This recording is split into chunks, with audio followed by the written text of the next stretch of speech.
ધોળકા તાલુકાના બદરખા ગામે શિવ લહેરી ગ્રુપ દ્વારા છાશ વિતરણ કરવામાં આવ્યું। આમ તો શિવ લહેરી ગ્રુપ દ્વારા અનેક સેવાઓ કરવામાં આવે જ છે, પણ આ વધતી જતી ગરમીને લીધે શિવ લહેરી ગ્રુપના કાર્યકરોએ છાશ વિતરણ પણ કર્યું। છેલ્લા 3 દિવસથી યુવાનો આવી કાળઝાળ ગરમીમાં પણ રાહદારીઓને વિના મૂલ્યે છાશ પીવડાવી રહ્યા છે। આવામાં શિવ લહેરી ગ્રુપના સભ્યોના મનોબળ અને ઉત્સાહ બાંધવા માટે પીએનજી ન્યૂઝનો રિપોર્ટર પ્રશાંતભાઈ રિપોર્ટિંગ કરીને આવા સેવાના ભાગરૂપ બન્યા હતા। પહેલા તો જય બાપા સીતારામ।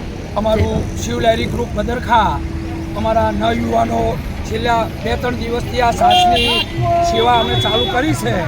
બદરખા ગામની અંદર અમારા છોકરાઓને એક વિચાર આવ્યો કે આવી ગરમીની અંદર આ લોકોને આપણે છાશનું વિતરણ ચાલુ કરીએ તો સારું, એટલે અમે દરરોજ 12 વાગ્યા પછી આ સેવાનો કાર્યક્રમ ચાલુ કર્યો છે અને ગામનો પણ અમને સપોર્ટ મળી રહેશે।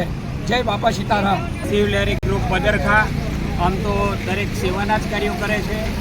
એમાં નવયુવાનોને અમારે એવો વિચાર આવ્યો કે 47-48 ડિગ્રી તાપમાન વધી રહ્યું છે, જેના કારણે એમ કે છાશનું વિતરણ કરીએ અને અપડાઉન કરતા ઇકો ગાડી હોય, બસ હોય કે જેમાં ગરમીના કારણે એમ કે જો છાશ આપવાથી થોડીક શરીરમાં તંદુરસ્તી જળવાઈ રહે, એના માટેનો અમારા વિચાર આવ્યો અને અમે છાશનું આયોજન કર્યું છે। છેલ્લા 3 દિવસથી વિતરણ ચાલુ છે। એમાં અમને ગામનો અમારા નવયુવાનોનો બધાનો સાથ સહકાર પૂરેપૂરો મળી રહ્યો છે। બસ એ જ શિવ લહેરી ગ્રુપ બદરખા આજે આ છાશનું વિતરણ કરી રહેલ છે।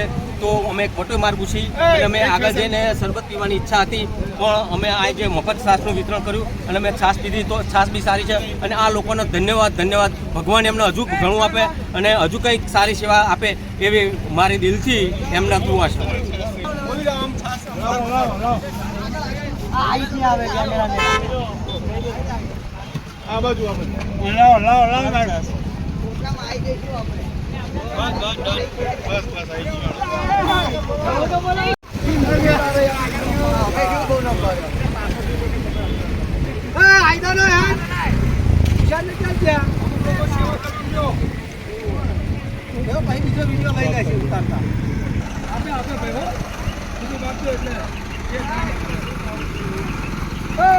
એટલે